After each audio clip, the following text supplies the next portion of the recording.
kita niat istiqomah, niat untuk selalu berada di jalannya Allah Subhanahu wa Ta'ala.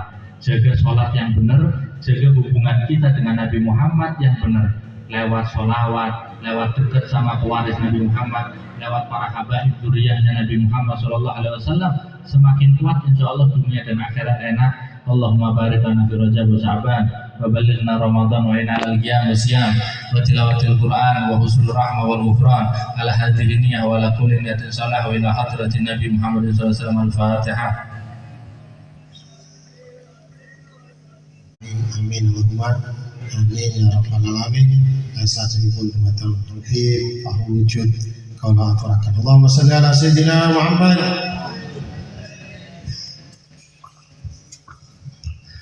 Bismillahirrahmanirrahim. Alhamdulillah.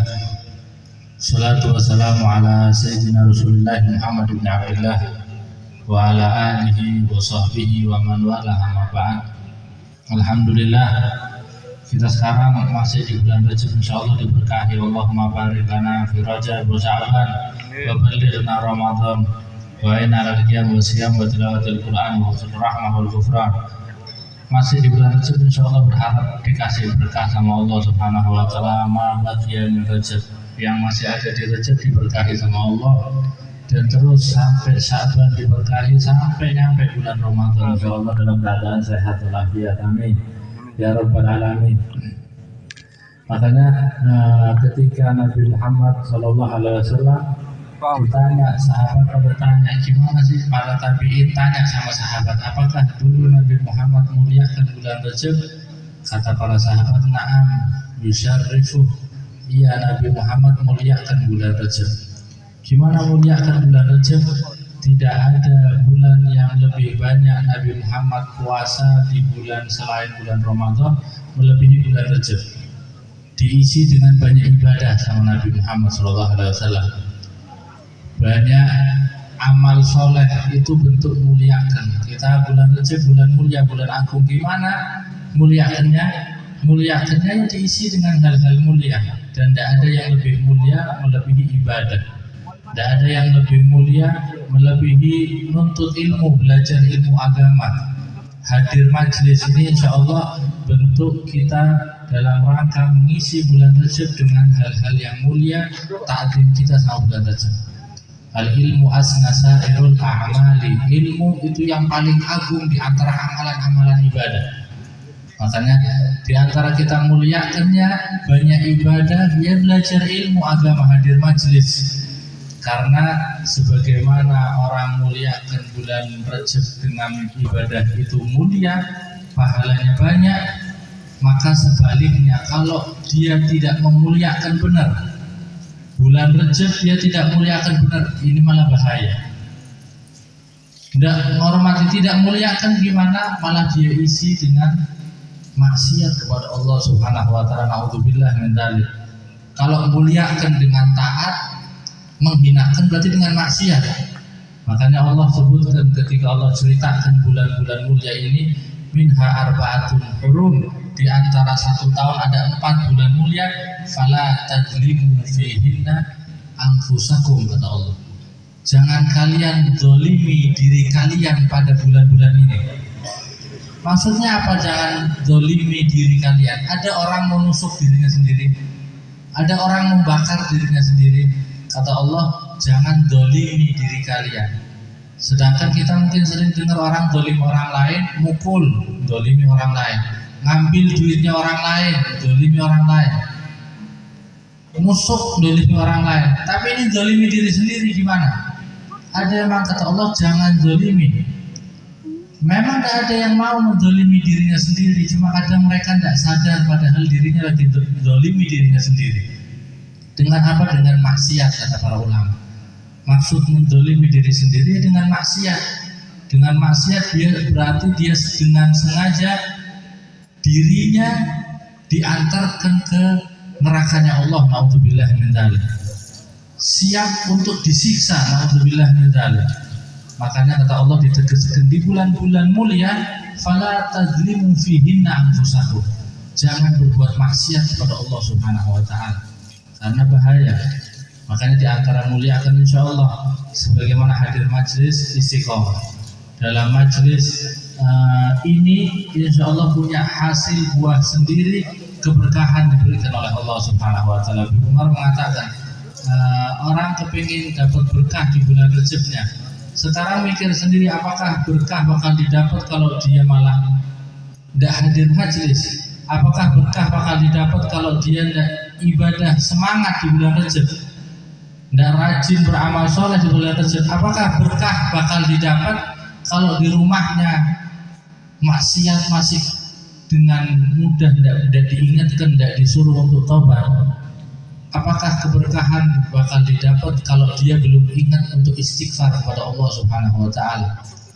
Orang semua berharap berkah di bulan Rajab. Nah, ini keberkahannya kayak gini. Semua sadar punya salah, tinggal minta ampun sama Allah Subhanahu wa Ta'ala. Banyak istighfar. Insya Allah dengan banyak istighfar nanti berkah. Semuanya digampangkan sama Allah Subhanahu wa Ta'ala. Sampai ulama menyebutkan di akhir zaman amalan yang paling arjalil qabul, paling gampang untuk dikabul sama Allah, jalankannya gampang, efeknya juga sangat istimewa. Ada dua amalan kata ulama, al-istighfar summa shalah ala nabiyil mukhtar.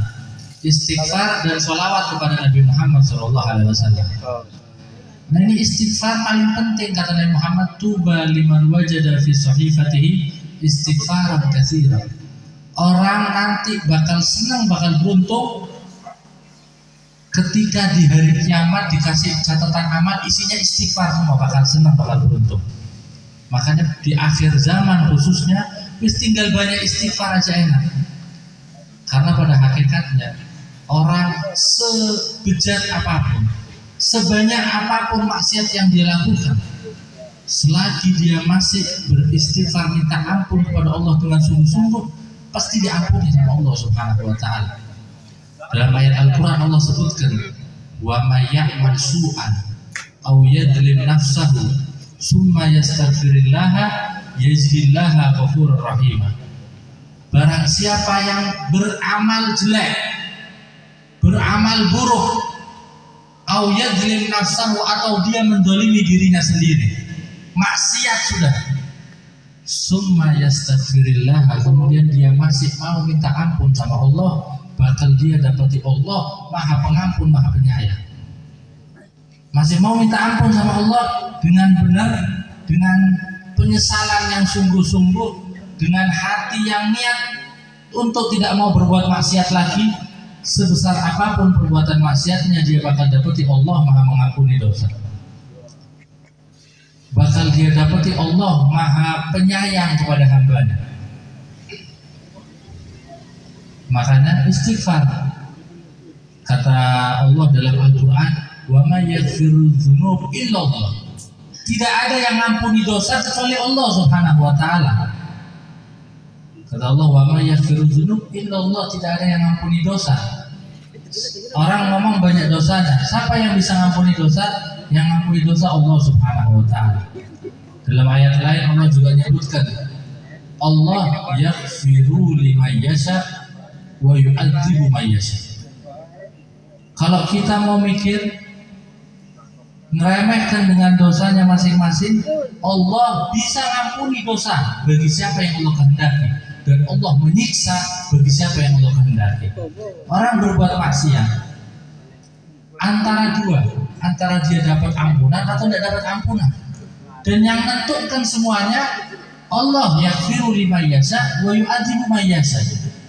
Yang bisa ngampuni Allah, yang menyiksa dengan perbuatan salahnya Allah Subhanahu wa Ta'ala. Maka ketika kita sadar hal ini, kembalinya kepada Allah Subhanahu wa Ta'ala, minta ampunnya sama Allah Subhanahu wa Ta'ala biar diampuni dosanya. Ini diantara amal akhir zaman yang sangat kita butuhkan biar enak semuanya adalah banyak istighfar, minta ampun sama Allah Subhanahu wa Ta'ala. Kemudian dengan banyak sholawat sama Nabi Muhammad, karena jalin hubungan sama Nabi Muhammad sebagaimana tadi disampaikan itu paling penting, paling enak, paling gampang. Itu tadi dalam ayat lain Allah juga jelaskan, orang kalau mau beristighfar paling gampang untuk diterima istighfarnya lewat Nabi Muhammad. Walau annahum idzalamu anfusahum ja'uka wastaghfirullah wastaghfar lahum rasul lawajadullaha tawwabar rahimah. Kalau ada orang yang berbuat maksiat banyak, kemudian dia datang ke Nabi Muhammad, tawasul lewat Nabi Muhammad SAW, minta ampun di hadapan Nabi Muhammad, minta ampun tawasul lewat Nabi Muhammad, nanti bakal Nabi Muhammad pun mintakan ampun untuk orang itu kepada Allah. Kalau sudah kayak gini, lawajadullah tawwabar rahimah, dia bakal dapati Allah memberi taubat dan memberi kasih sayang. Kalau sudah lewat Nabi Muhammad, mahlul qiyam, dia sadar Nabi Muhammad hadir, dia doa sama nangis-nangis istighfar. Ingat maksiatnya, dia minta ampun kepada Allah. Ingat maksiatnya, minta ampun, sambung dengan sholawat kepada Nabi Muhammad SAW. Biar nyampe ke Nabi Muhammad bakal mintakan ampun juga, dan pasti langsung Allah Maha mengampuni kalau sudah lewat Nabi Muhammad SAW. Makanya dua hal ini di akhir zaman paling penting, istighfar dan sholawat kepada Nabi Muhammad SAW. Dan hadir majlis salah satu sarana yang diajari sama Nabi Muhammad SAW. Maulidan, sholawatan, kumpul, itu sarana diajarkan biar kita ini gampang dapat ampunan dari Allah Subhanahu wa Ta'ala. Karena sholawat, dikatakan sholawat itu hubungan kita kepada Nabi Muhammad. Dan manusia, namanya manusia, kalau dia tidak kuat hubungannya sama Nabi Muhammad, ya hidupnya salah terus. Salah terus, itu Allah sebutkan dalam Al-Quran. Saya sebutkan, kalau tidak dapat dia ngeluh, kalau dapat dia tidak enak. Salah terus kayak hidup itu orang yang tidak jalin hubungan sama Nabi Muhammad SAW, tidak punya hubungan kepada Allah yang kuat. Kata Allah dalam Al-Quran, innal insana khuliqa halu'a wa idza massahu syarru jazua wa idza massahu khairu manu'a illa al-musallin. Kata Allah Subhanahu wa Ta'ala, manusia itu diciptakan ngeluh terus. Kata Allah Subhanahu wa Ta'ala, manusia secara umumnya ngeluh terus. Kalau dia dapat hal tidak enak, ribut. Kalau dia dapat yang enak, pelit. Gak ingat semuanya, lupa sama semuanya. Kalau lagi dapat tidak enak, ribut, ngeluh. Kok gini. Tapi kalau lagi dapat yang enak, langsung lupa semua. Kayak tidak ingat dulu kerasa udah paling hebat sendiri, pelit sendiri, dimiliki sendiri. Lupa dulu berbaginya. Dulu ketika dia tidak enak, nyalahkan orang yang enak. Dia lagi enak hidupnya kok tidak mau bantu. Dia lagi ini kok tidak. Bila dia yang enak sudah lupa semuanya. Nah ini manusia kayak gini. Yang kayak gimana? Kenapa manusia kayak gini? Orang yang tidak punya hubungan sama Allah Subhanahu wa Ta'ala, tidak punya hubungan sama Nabi Muhammad SAW. Makanya sholawat adalah hubungan kita kepada Nabi Muhammad, dan sholat adalah hubungan kita kepada Allah Subhanahu wa Ta'ala. Ulama menjelaskan as-sholah hiya silah bainal abad wa rabb. Sholat adalah hubungan kita kepada Allah Subhanahu wa Ta'ala. Adapun sholawat adalah cara kita untuk dekat sama Nabi Muhammad SAW. Ini dua hal mirip, sholat sama sholawat. Bahasa Arabnya sebenarnya sama. As-sholatu wassalamu. As-sholat sama-sama sholat. Cuma kalau kita nyebutnya sholat sama sholawat. Kalau sholat itu untuk hubungan kita kepada Allah, sholawat hubungan kita kepada Nabi Muhammad SAW. Nah ini kata Allah, manusia keadaannya bisa salah terus kecuali orang yang punya hubungan benar kepada Allah Subhanahu wa Ta'ala. Kata Allah, innal musallin alladzina hum fi sholatihim daimun. Kecuali orang-orang yang sholatnya terus-menerus rutin dia jaga. Benar sholatnya dia jaga, tidak bolong-bolong. Nah ini orang-orang yang selamat. Kalau kita lihat orang yang hidupnya bisa nikmat, dapat makan apa aja bisa dia nikmati. Ketika diberi rezeki yang berlebih, dia juga tidak muluk-muluk jadi orang yang tidak terbang dan lupa daratan, masih bisa ingat, masih bisa bantu orang lain. Kalau lagi dapat sedikit juga dia bisa nerima dengan enak. Orang-orang kayak gini orang yang rajin sholat. Kebalikannya kalau orang yang tidak rajin sholat, kata Allah Subhanahu wa Ta'ala, hidupnya tidak ada enak terus. Lagi lebih tidak enak dia ngeluh, lagi tidak punya apa-apa dia juga ngeluh. Pokok tidak ada enaknya semua hidup, tidak bisa ngerasakan kenyamanan hidup itu, tidak bisa ngerasakan.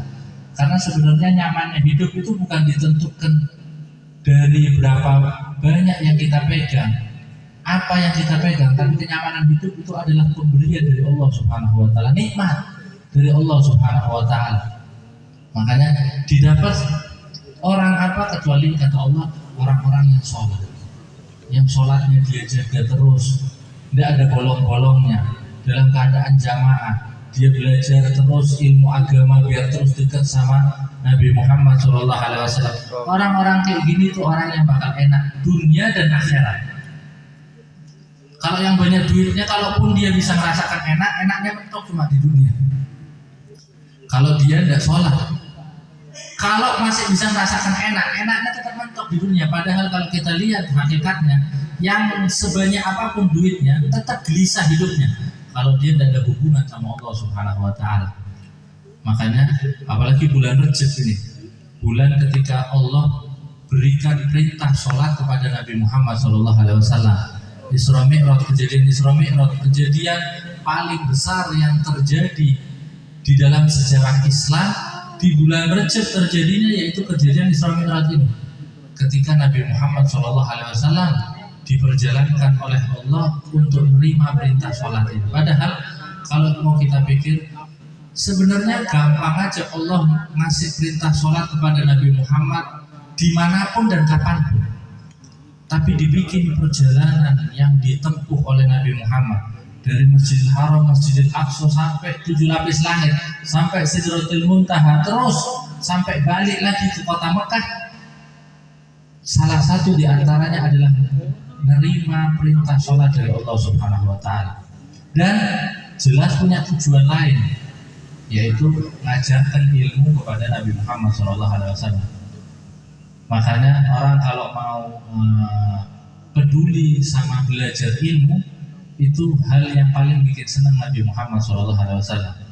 Innama bu'itsu mu'allima, kata Nabi Muhammad, saya diutus itu untuk ngajar ilmu. Hal paling senang di antara paling gampang untuk dekat sama Nabi Muhammad yang berhubungan sama ilmu, entah dia belajar atau dia ngajar. Dua-duanya ini paling bikin senang Nabi Muhammad SAW, karena Nabi Muhammad diutus untuk ngajar ilmu. Jadi kalau dia sibuk dengan ilmu, Nabi Muhammad senang pasti. Dan kejadian Isra Mi'raj itu semuanya adalah pertunjukan yang ditunjukkan oleh Allah agar Nabi Muhammad tahu, agar Nabi Muhammad belajar, agar Nabi Muhammad tahu apa kebesaran Allah Subhanahu wa taala. Dan intinya semua ada dalam sholat yang diwajibkan oleh Allah Subhanahu wa taala. Perintah sholat yang Allah wajibkan kepada Nabi Muhammad SAW, sehingga kita dalam sholat itu mengabadikan kejadian perjumpaan Allah kepada Nabi Muhammad SAW. Ini kisah Isra Mi'raj selalu dikenang. Kalau mau bikin bulan Rajab acara Mi'raj, acara pengajian Isra Mi'raj, pada hakikatnya kalau kita tahu, itu setiap sholat 5 waktu kita mengenang kisah Isra Mi'raj dan Mi'rajnya Nabi Muhammad secara khusus, perjumpaannya Nabi Muhammad kepada Allah Subhanahu wa taala secara khusus. Ketika Nabi Muhammad berjumpa langsung kepada Allah, Nabi Muhammad mengucapkan salamnya kepada Allah. Apa salamnya? Salamnya yang kita baca di sholat, at-tahiyyatul mubarakatus salawatut thayyibatu lillah. Kemudian salamnya Nabi Muhammad dijawab oleh Allah Subhanahu wa taala. Apa jawaban dari Allah? Assalamu alayka ayyuhan nabi wa rahmatullahi. Ini dialog ketika Nabi Muhammad berjumpa kepada Allah, diabadikan terus kita kenang di dalam sholat. Bahkan sampai Nabi ulama jelaskan, Habib Ali Jufri jelaskan, hatta Nabi Muhammad itu di dalam sholatnya juga baca Assalamu alayka ayyuhan nabi wa rahmatullahi wabarakatuh. Hatta Nabi Muhammad, kalau mau kita artikan itu dohir Nabi Muhammad lagi menghitab dialog sama batinnya, benar juga. Atau syariat Nabi Muhammad menghitab hakikatnya Nabi Muhammad, benar juga. Jadi Nabi Muhammad mengucapkan salam Assalamu alayka ayyuhan, kalau di sholatnya kan kita sholat harus niru Nabi Muhammad. Kita sholatnya gini berarti niru Nabi Muhammad. Nabi Muhammad pun di sholat bacanya assalamu alayka ayyuhan nabi wa rahmatullahi wa barakatuh. Salam untukmu wahai Nabi. Nabi Muhammadnya sendiri. Jadi seakan-akan kata di balik Juzri, zahir fisik luar lagi ngomong sama fisik batin, sama batinnya, atau syariat lagi ngomong sama hakikat. Assalamu alayka. Kita niru itu dialog yang terjadi, yang diabadikan dalam Al-Quran. Kita harus baca itu. Tidak baca ini tidak sah sholatnya. Kemudian dibalas lagi sama Nabi Muhammad ketika Allah assalamu alayka ayuhan nabi, salam untukmu wahai Nabi, rahmat dan barokah dari Allah. Kemudian Nabi Muhammad ingat kepada umatnya secara umum dan juga secara khusus kepada orang-orang soleh dari umatnya. Bahkan ulama jelaskan ingat kepada para nabi-nabi yang lain, sehingga Nabi Muhammad langsung bawa assalamu alayna wa ala ibadika sholihin. Salam untuk kami, kata Nabi Muhammad. Allah menyebutkan assalamu alayka, salam untukmu wahai Nabi Muhammad. Sama Nabi Muhammad dibawa, ya Allah salam untuk kami. Karena Nabi Muhammad bawa umatnya. Karena Nabi Muhammad sayang sama umatnya, biar umatnya juga dapat. Assalamu alayna, salam untuk kami ya Allah. Wa ala ibadika sholihin, dan untuk hamba-hambamu yang soleh juga. Siapa itu hambamu yang soleh? Dari umat Nabi Muhammad. Dan di antara riwayat yang paling kuat, ulama menjelaskan hamba-hamba yang soleh yang dimaksud ketika Nabi Muhammad salam adalah para nabi yang sebelumnya Nabi Muhammad ketemu pas lagi sholat jamaah di Masjidil Aqsa, kemudian naik langit satu ketemu Nabi Adam, ketemu Nabi ini, kan ketemu nabi-nabi, sehingga masih ingat Nabi Muhammad. Dan hamba-hambamu yang soleh juga itu para nabi. Itulah mental pemimpinnya Nabi Muhammad SAW. Dan ingat sendiri, ingat langsung semua, lagi enak. Tidak ada keadaan yang lebih enak yang dialami Nabi Muhammad semasa hidupnya melebihi perjumpaannya dengan Allah Subhanahu Wa Taala. Lagi enak-enaknya Nabi Muhammad tetap ingat sama umatnya, sama sahabat-sahabatnya, sama para nabi yang lain, saudaranya, dan orang-orang soleh yang lain. Nah ini Nabi Muhammad SAW. Dan ini kejadian diabadikan oleh Allah dalam sholat. Kenapa? Karena sebagaimana Nabi Muhammad jelaskan, as-sholat ya mi'rajul mu'min. Sholat itu mi'rajnya seorang mukmin. Karena dia ketika sholat pada hakikatnya dia lagi menghadap Allah Subhanahu Wa Taala. Sehingga dialog yang terjadi ketika Nabi Muhammad menghadap Allah kita bawa dalam sholat kita.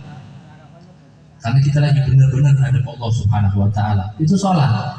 Makanya mereka bingung ketika sholat kok kepikiran duit, ketika sholat kok kepikiran utang. Emang ada yang lebih penting dibanding hadap Allah? Ada yang lebih enak dibanding hadap Allah? Kok sholat masih kepikiran makanan? Kok sholat masih kepikiran main? Sholat masih kepikiran HP? Memang ada yang lebih penting kalau lagi ngadep Allah? Makanya orang-orang soleh mereka kalau sholat lupa semuanya, karena bisa ngadep Allah, dirasakan benar-benar rasakan. Ini sholatnya, mi'rajnya dia, perjumpaan dia, menghadapnya dia kepada Allah Subhanahu Wa Taala. Makanya di antara hal yang paling penting ya inilah, jaga bulan Rajab kita memuliakan apa? Dengan sholat semakin benar. Jangan bolong-bolong sholat, tidak ada udur kalau sholat. Yang masih bolong-bolong sholat, lihat hidupnya, lihat nanti. Kata Allah, yang sholatnya tidak terus-menerus, itu sifatnya jazua, ngeluh terus, tidak enak terus. Kenapa? Karena dia merasakan tidak enak terus. Kalau lagi tidak dapat, ngeluh. Kalau lagi dapat, jadi angkuh, jadi pelit, jadi melihat orang takut, bingung. Nggak enak terus pokoknya hidupnya. Kenapa? Mereka orang-orang yang tidak kenal sholat, tidak jaga sholatnya. Orang-orang yang mulia kata Allah, innal musallin alladzina hum fi sholatihim daimun. Orang yang sholat yang terus-menerus sholat, dari bolong-bolongnya, dijalankan terus. Karena sholat tiang agama. Bangunan kalau tiangnya lengkap kuat. Kalau tidak pakai tiang, tidak bakal berdiri bangunan. Tapi kalau bangunan tiangnya setengah, tiangnya cuma harusnya 5 tapi dia cuma 2 masangnya. Kalaupun bisa berdiri, kesenggol sedikit hancur. Kalaupun bisa berdiri nih bangunan, kesenggol sedikit hancur. Layos dipasang harusnya 6 kakinya, dia cuma masang 3. angin, kesenggol dikit hancur layosnya, kena angin sedikit hancur. Agama orang tuh kayak gitu. Kalau kepingin mantep kokoh dia dalam menjalani kehidupan, tiangnya harus benar, sholatnya harus. Kalau tiangnya tidak benar, hancur, kena masalah sedikit, sumpah, ribut, akhirnya malah berbuat yang ngawur. Pelampiasannya akhirnya ngawur, maksiat kepada Allah Subhanahu wa Ta'ala. Makanya paling penting sholat. Kalau sudah sholat, inna sholataka tanha 'anil fahsya wal munkar. Kalau sudah sholat, perbuatan tidak benar mesti dijaga sama Allah, dilindungi, tidak bakal ada perbuatan tidak benar. Kekejian mungkar bakal dijaga sama orang-orang yang sholatnya benar. Makanya ini sholat termasuk yang paling penting, jadi hubungan kita kepada Allah Subhanahu wa Ta'ala. Dan ditambah biar tambah kuat adalah kebersamaan. Sebagaimana kita sudah jalin hubungan kuat kepada Allah, cari juga pendukungnya dengan jalin hubungan sama Nabi Muhammad. Tidak ketemu Nabi Muhammad, kita sekarang gimana menjumpai Nabi Muhammad? Khusus umat Nabi Muhammad dikasihkan cara, kata Nabi Muhammad, al-ulama ummati kal anbiya Bani Israil. Ulama Nabi Muhammad seperti para nabi-nabi Bani Israil. Maksudnya gimana? Karena dulu di zaman Bani Israil itu nabi tidak berhenti. Nabi ini meninggal, sambung nabi lagi. Nabi meninggal, sambung lagi. Ulama zaman Nabi Muhammad selesai. Nabi terakhir Nabi Muhammad. Ulamanya kayak nabi-nabi Bani Israil yang terus ada, terus nyambung menyambung. Nah ini kalau kita mau jalin hubungan ya lewat, barang siapa yang nyambung kepada ulama maka dia nyambung sanadnya kepada Nabi Muhammad, karena ulama ngambil ilmu terus sampai Nabi Muhammad SAW. Makanya di antara pendukung kita untuk lebih kuat jalin hubungan kepada Allah, jalin hubungan dengan Nabi Muhammad lewat hadir majelis kayak gini, rutin di majelis kayak gini, dan istiqomah di majelis. Semua yang sudah karena Allah benar, nanti insya Allah Allah yang bantu. Kalau sudah sungguh-sungguh karena Allah, yang penting niatnya 100%, nanti fasilitasnya Allah yang bantu semua, sarananya Allah yang bantu semua. Nabi Muhammad ketika Isra Mi'raj pulang itu disuruh nyampaikan kewajiban sholat. Ceritakan wahai Nabi Muhammad habis Isra Mi'raj, gimana Nabi Muhammad mau cerita nih gimana? Bukan cerita yang orang-orang tahu nih, orang-orang buru-buru pesawat zaman dulu, mobil aja tidak ada. Terus mau cerita Nabi Muhammad tadi malam ke Masjidil Aqsa, terus balik lagi. Yang perjalanan sebulan pergi, sebulan balik, 2 bulan bolak-balik kalau nggak istirahat. Tahu-tahu Nabi Muhammad suruh cerita habis perjalanan, malam berangkat, belum subuh sudah balik lagi. Ini repot kalau mau kita bayang. Kita suruh cerita kayak gini gimana? Nggak bisa, repot. Tapi yang penting Nabi Muhammad ya. Akhirnya Nabi Muhammad nggak perlu kumpulkan orang, nggak perlu jerit-jerit. Allah jadikan Abu Jahal yang jerit-jerit panggil orang ketika Nabi Muhammad subuh. Gimana dia mengumpulkan orang mau nyeritakan kejadian Isra Mi'raj? Kelihatan lagi bingung Nabi Muhammad, Abu Jahal yang nyamperin. Kenapa? Ada baru lagi kata Abu Jahal. Ada hal baru lagi nih, ada yang aneh-aneh lagi. Kata Nabi Muhammad, ada baru lagi. Saya tadi malam ke Masjidil Aqsa. Sekarang sudah di sini lagi. Sekarang itu di sini, tadi malam ke sana. Haji, saya kumpulkan orang. Kamu cerita depan orang, kata Abu Jahal. Iya, katanya, kumpulkan orang. Akhirnya Abu Jahal yang jerit-jerit mengumpulkan orang. Kalau sudah niat benar, diperintah sama Allah, dia jalankan. Yang bantu sarannya semua gampang Allah Subhanahu wa Ta'ala. Sampai ketika ngumpul orang, Nabi Muhammad mulai cerita. Mulai orang tidak percaya awalnya, tapi ditanyai apapun tentang Baitul Maqdis, Masjidil Aqsa, Nabi Muhammad tahu semua. Padahal dari kecil semua penduduk Mekah tahu Nabi Muhammad belum pernah ke sana. Nabi Muhammad belum pernah ke sana. Kok bisa tahu? Sampai ditanyai. Gimana jawabnya Nabi Muhammad? Nabi Muhammad ketika ke Masjidil Aqsa, Baitul Maqdis, kan sholat di dalam masjidnya. Cuma sholat, dan kayak kita kalau masuk masjid tidak mungkin perhatikan semua detailnya dalam masjidnya, fokus sholat, ketemu para nabi yang lain. Itu ditanya jumlah pintunya, jumlah jendelanya, posisinya, ngadepnya mana, itu semua ditanya, warnanya apa. Gimana bisa jawab Nabi Muhammad? Itu sama Allah ditunjukkan gambar Masjidil Aqsa di depan Nabi Muhammad 4 dimensi. Nabi Muhammad mau ditanya apa tinggal kayak muter gambar 4 dimensi ini depannya, belakangnya dijawab semua sama Nabi Muhammad. Yang penting sungguh karena Allah, berjalan di jalan Allah yang benar, tidak usah kepikiran kanan kiri, insya Allah dituntun sama Allah Subhanahu Wa Taala. Wasilahnya, perantaranya, sarananya semua insya Allah didukung sama Allah Subhanahu Wa Taala. Walaupun berat, Nabi Muhammad kayak disidang dari pagi sampai sore, ditanyai semua sampai aneh ditanyanya. Di Baitul Maqdis itu depannya ada apanya, belakangnya ada apanya. Padahal Nabi Muhammad masa ke masjid terus kontrol semua, kan tidak mungkin. Cuma segitunya tanya dan dijawab semua sama Nabi Muhammad, sehingga mulai banyak yang percaya terima. Oh, saya benar nih, kok bisa tahu semua Nabi Muhammad?